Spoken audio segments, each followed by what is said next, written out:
Her mother couldn't believe her. She is the child I am for. I am a volunteer child advocate.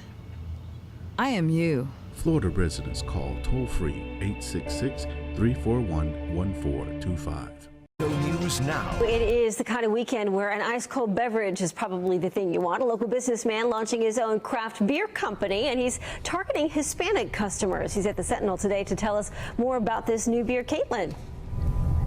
Yeah, so actually you took the words out of my mouth, Andre. I was thinking whether a nice weekend means maybe a nice cold brewski. And I actually have Kyle Arnold, who's our restaurant and retail reporter in-house. And Kyle, you know, craft beer is a trend, but it seems that we have one local brewer taking it to sort of the next step. And let's talk about Boricua craft beer and Taino beer, which is like sort of its lighter sister beer. So talk to me about those two products. Yeah, exactly. It was a beer that was launched here a couple months ago by a local company at Altamont Springs.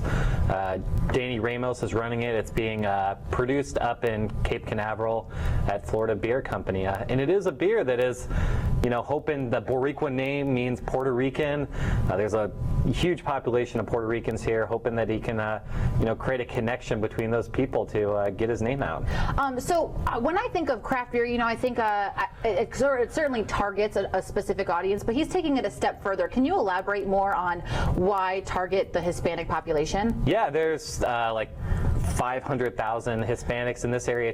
About half of those are Puerto Ricans, and a lot of Puerto Ricans and a lot of Hispanics are in that millennial age group, just like the rest of the country. And those people are kind of disregarding the beers their parents grew up with, and they want local beers. They want things that cater a little bit more to their taste, a little bit higher quality, and they're willing to pay for it. Sure. And so where locally can we find this? There's a couple Publix around town in some of the bigger Hispanic pockets of town.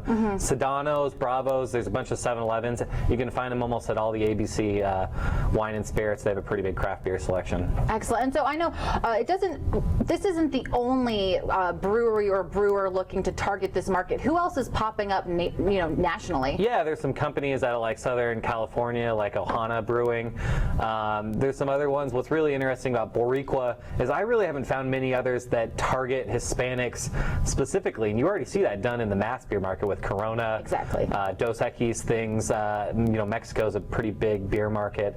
But in terms of Americans, they've really kept it general so far, either localities like Orlando Brewing or Fat Tire, just a generic term out of Colorado. Excellent. And I just want to know, what has the reception been? If it's only been launched for a few months, what's the kind of feedback you're getting on this? It's doing pretty well in some restaurants around town, especially some like Puerto Rican restaurants that they really only offer, you know, some of the big international beers, Heineken and things like that. They bring in a local beer. It says craft brew.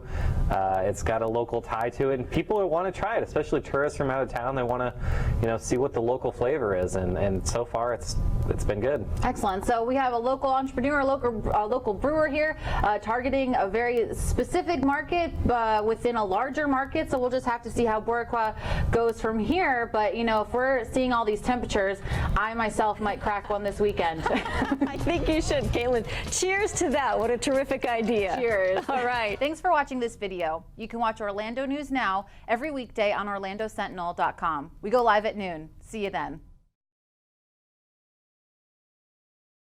Single year, because she's in foster care, because her father abused her, and her mother couldn't believe her.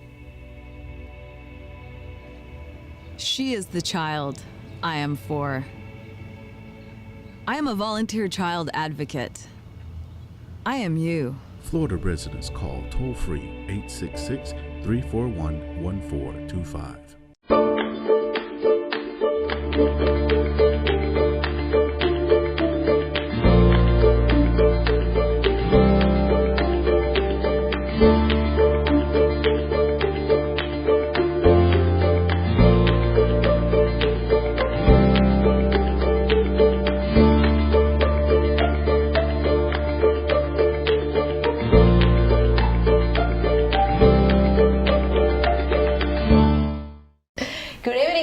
And welcome to Health TV. Today we'll be talking about a very particular health problem, especially in Hispanic and minorities. We're going to be talking about diabetes. And for that, I had two special guests that joined me today, especially because they have a very important program and the foundation that have been a little bit of a workshop and helping people to know more about diabetes.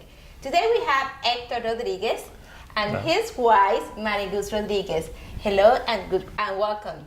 Well, Thank you for inviting us. thank you so much, and well, I appreciate that you give me the opportunity to talk with the community about this problem with diabetes. Okay. That is wonderful. We know that we have a very significant cases of the diabetes here in the United States, especially with the community in the Hispanic and minorities community. How do you know about that? How do you know we can improve a little bit our health in the community? Well, first of all, try to get orientation about it, get a knowledge, because the knowledge is power. Definitely is our main purpose. Try to orientate the people how to prevent all those kind of sickness in order to improve the health. But if the people doesn't know, it's going to be hard in order to take decisions. It is true. Mariluz, I know that you have particular statistics about the Hispanic community, how many in the different cultures, Puerto Rican, we have people from Colombia and Mexican. Cuba and Mexico. Yeah, regarding how many people that already had diabetic or have the prevalence of the diabetic in our community. Yes.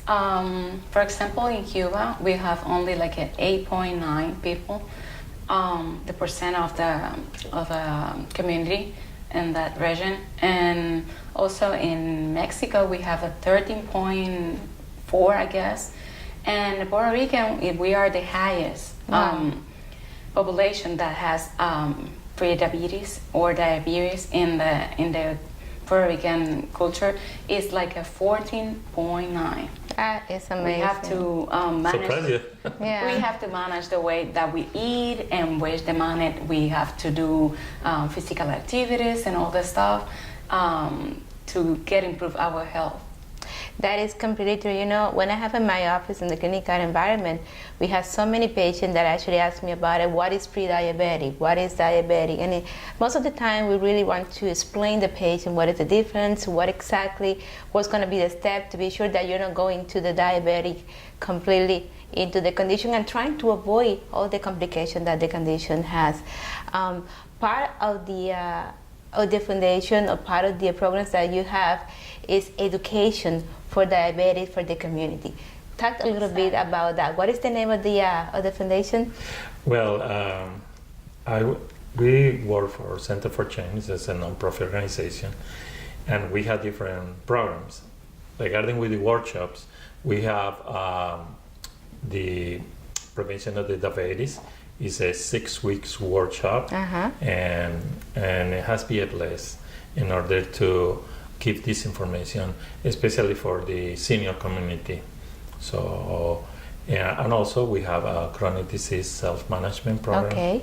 And also is a workshop 6 weeks. So it's every workshop is pretty much about the same time. It's 6 weeks 6 weeks. duration. Yeah. Okay. And they have like different models. They actually have like a different classes every week. How is the They this can organization? learn how to how to prepare her dinner or the food and everything, how to do the exercise that is convenient for them. If they don't know, because they have a different chronic disease or different factor that doesn't let them do the exercise correctly, so they have to talk with their provider of health first to be sure that they can do whatever we say at the course. And the most important thing is that we have an action plan every week. So that's what I do on a weekly basis. The reason is because we can do tracking, and also we have our own plans. So basically, is like a put that planning, in order that they can improve their health. So it has been, like I said, blessed, because it's not the same person in the first week when they finish. So It is I'm really sure that important. you have a lot of testimony of people that have been changed the way they're eating, the way they take the medication, the way they see the physical activity, and you create a community. You actually create a community with the people that you help, and you promote the health and all the prevention measures to be sure that all our community understand the disease. Yeah, and it's so oriented for the adults, and so they have their own manuals and they have the graphics, and it's really friendly, and also so interactive. So they can explain what kind of symptoms or what kind of they don't have information, so they ask for it. So it's really open, and those workshops. Yeah, they can express themselves and be their self right there, and we just help them to be really oriented about what they need to get improved their health. And I have been with you and in the office, and it's very interesting because they really want to make everything fun and very graphic. So you're not gonna get bored in learning about diabetes, that's for sure. No, right? Sure. And it's free for everyone. And So that is everyone important, yeah. can be at the class, even though they have a chronic disease or not. Because if you don't have a chronic disease yourself, someone close to you have it. Your family, your friends, your parents, your son. So do you know they can really learn how to help others too. And talk a little bit about, you have another program related to the colon cancer prevention. Okay. That is very interesting too. Can you just talk a little bit about that one too? That's very interesting. Center for Change started with this program 13 years ago, and the reason is the colon cancer is a quiet enemy. So basically, we try to put the people in order to take care of the health. If they don't control the health, nobody's going to do it. And also, the only way, to know what's going on is through the test. So also, we provide free tests for the community. Even they can do it at home, and then they send to the labs, and the labs responds to them, so they can take an action regarding with the health.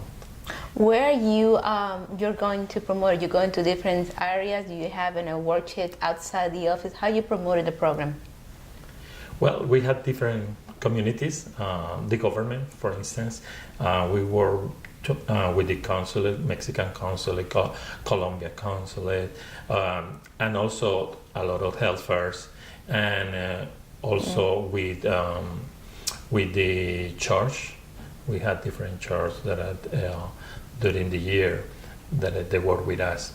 Also, the commissioners in the area, they call us in order to promote the health fairs. So it's pretty amazing how we can reach all these people with information through different ways. And you also had the chronic disease condition workshop. What is that about, Mariluz? Well, it's like very similar to the diabetes, but it's 6 weeks like he said before, but it's also more you can manage others condition besides diabetes, like maybe a cardiac, hypertension, cardiac condition, exactly, and all the stuff that people have probably before to have diabetes. So we teach them already how they can manage the condition and how to improve their health too. Is there people want any information about the program, where they can go, or to who they need to call? Call me. I had to call you. Hector Rodriguez, Center for Change, 407-765-9818. If you have a health fair and you want me to talk about colon cancer, even prostate, or are interested in the workshops, we are really open. Try to reach that community. But do they have any website? Yes, we have the website. I think the best way, because I give you the website, is Google Center for Change, Florida. So they're gonna pop up the website. And you wanted to say one more time the telephone, so those people that really want you to have the phone number ready to go? Sure, 407-765-9818.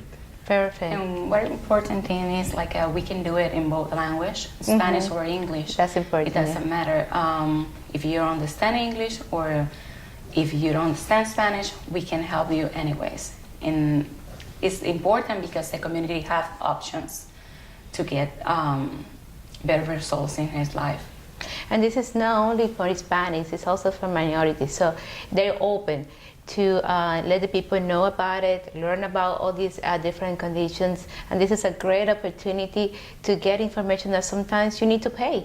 To get this information, you need to go to the doctor and wait for a long period of time to not understand what's going on with your condition, trying to find out what is going to be the best way that in the diet or different lifestyle changes. So this is a great opportunity to go with them and trying to get the information. So thank you so much just to be here and for all the information. And it's really wonderful all the work that you're doing to help the community. And really, it's my pleasure, my honor, just to be here with me.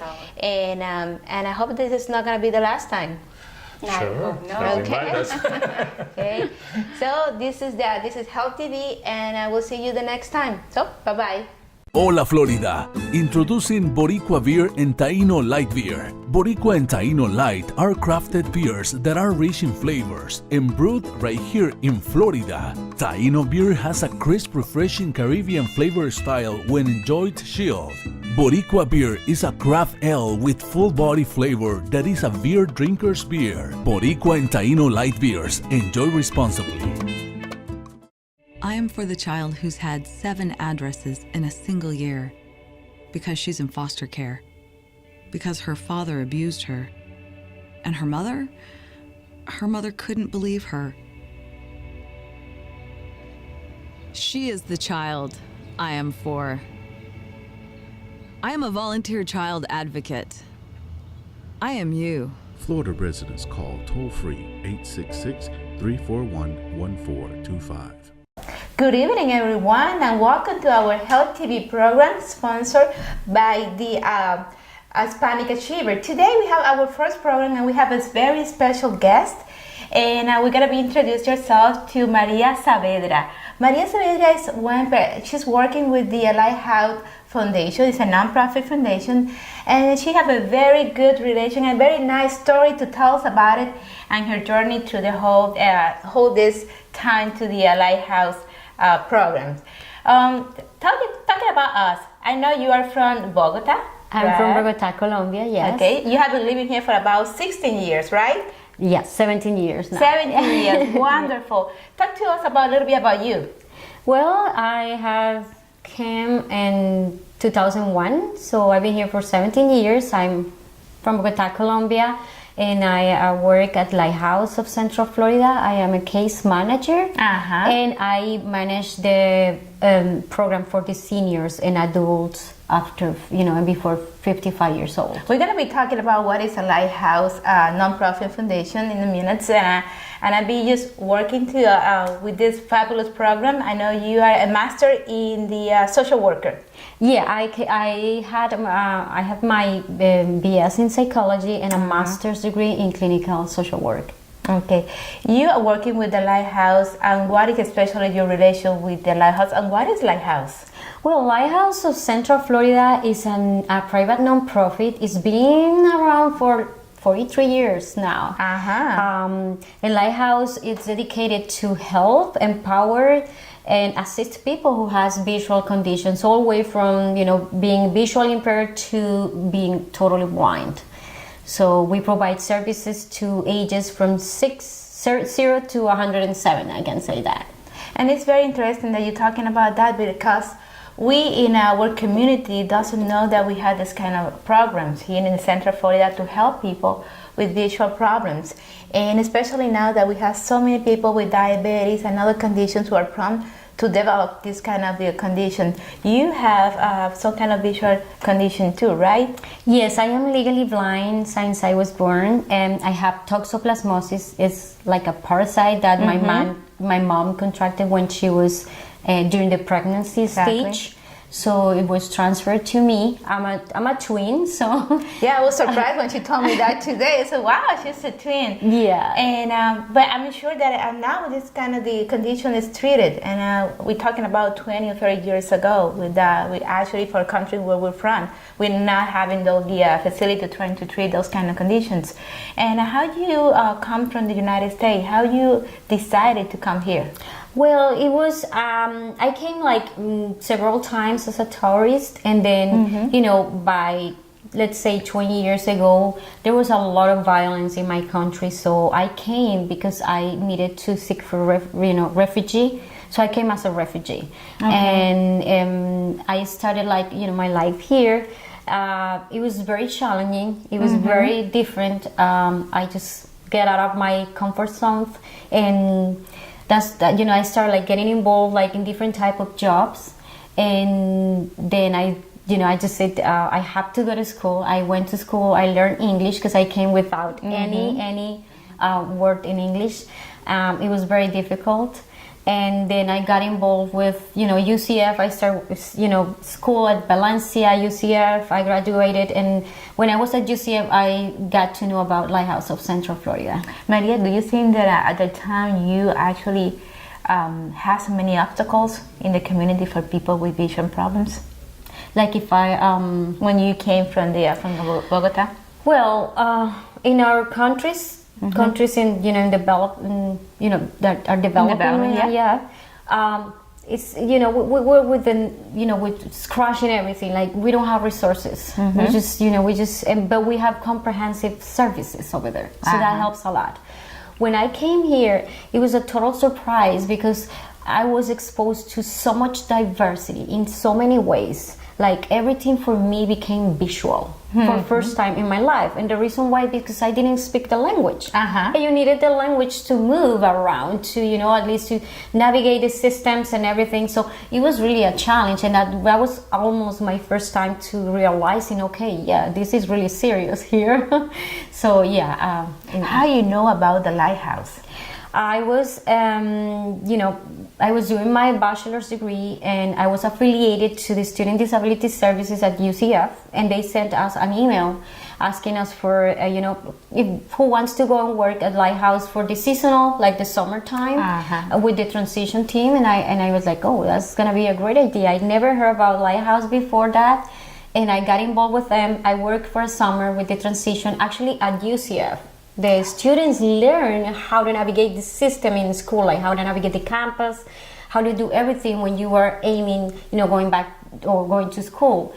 And that was my first time getting involved with Lighthouse. Then I came back in 2014 again to do my internship at Lighthouse.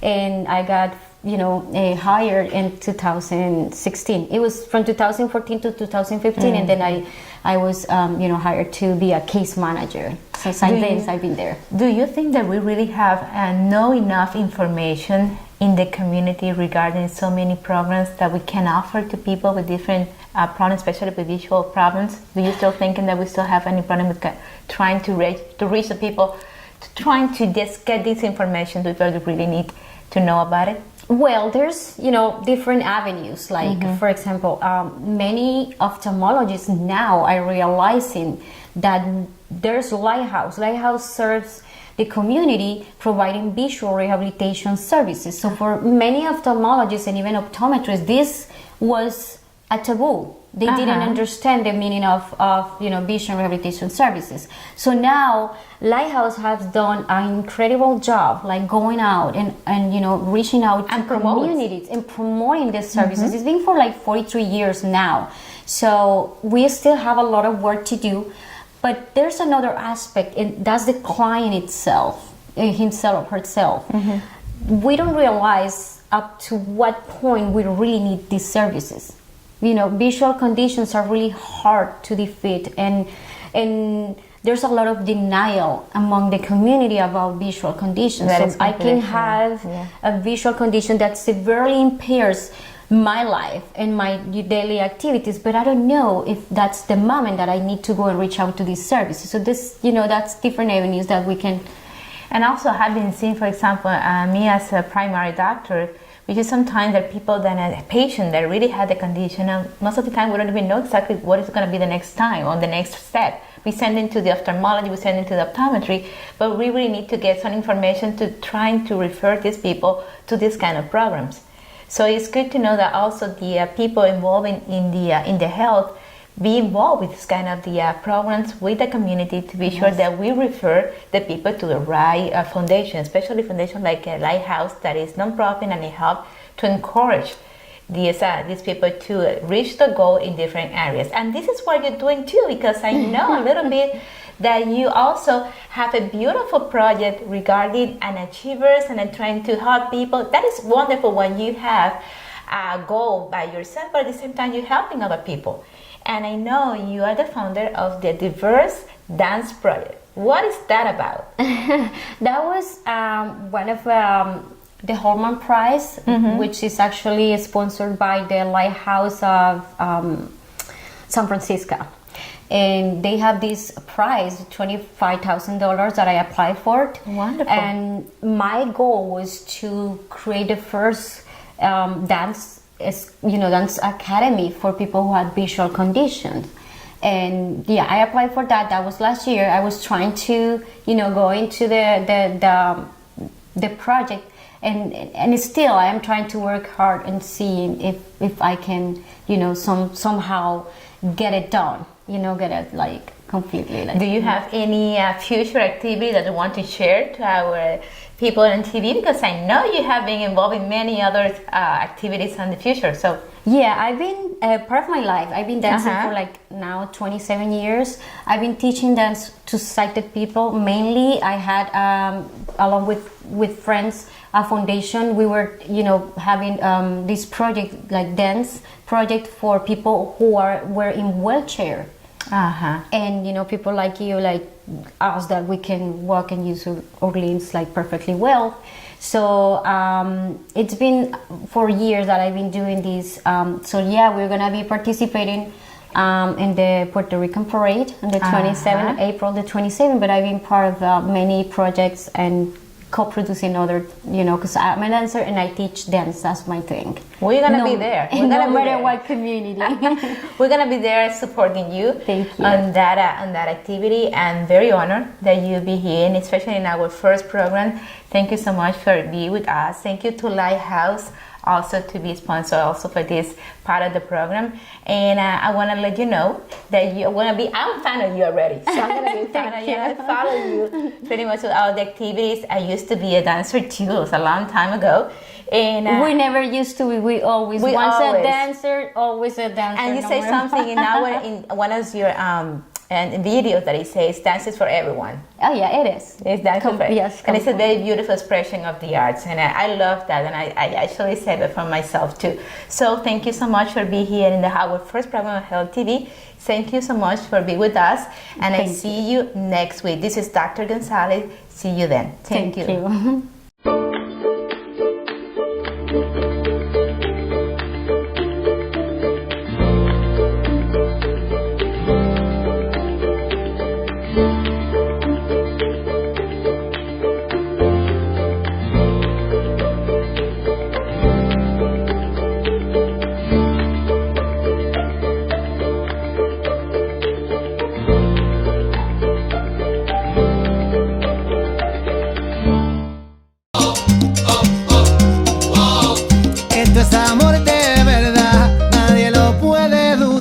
Step up to craft beer. Taino Light Lager has a crisp, refreshing Caribbean-style flavor.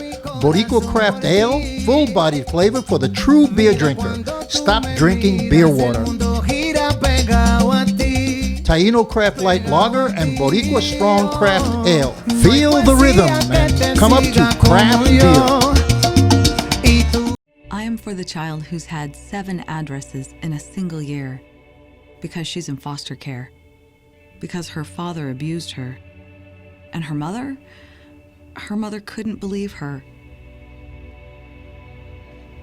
She is the child I am for. I am a volunteer child advocate. I am you. Florida residents call toll-free 866-341-1425. una copa de vino con menos calorías. La Boricua Beer 6%, fuerte pero con sabor. Y la Taino Light 4.5% y es artesanal. Eso me gusta.